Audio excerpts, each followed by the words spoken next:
Welcome to Lakshmi health talk.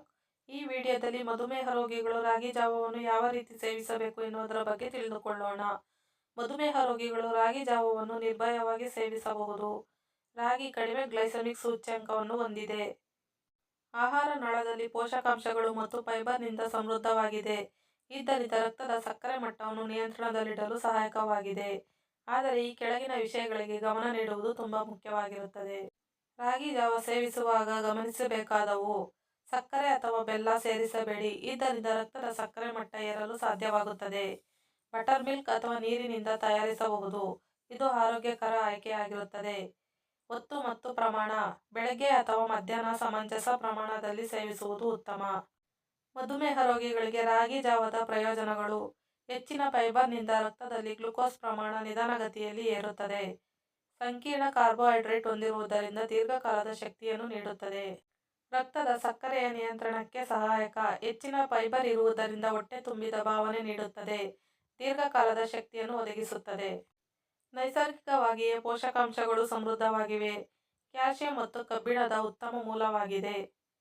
ಆದರೆ ದೈಹಿಕ ಆರೋಗ್ಯವನ್ನು ಗಮನದಲ್ಲಿಟ್ಟುಕೊಂಡು ಡಾಕ್ಟರ್ ಅಥವಾ ಪೋಷಣ ತಜ್ಞರ ಸಲಹೆಯ ನಂತರ ಮಾತ್ರ ಈ ಪದಾರ್ಥವನ್ನು ನಿಯಮಿತವಾಗಿ ಸೇವಿಸುವುದು ಶ್ರೇಯಸ್ಕರ.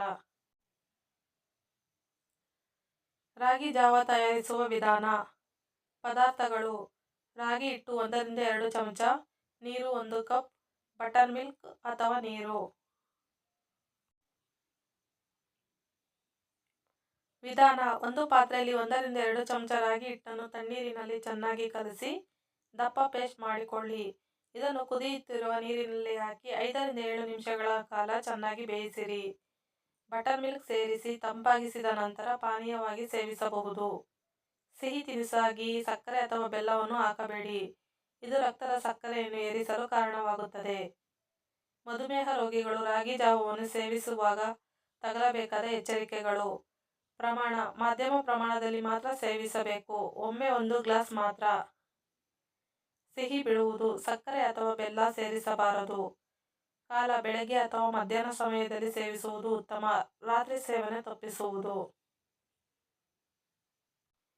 ಈ ವಿಡಿಯೋ ಇಷ್ಟ ಆಗಿದ್ದಲ್ಲಿ ಲೈಕ್, ಶೇರ್ ಮತ್ತು subscribe. Thank you for watching.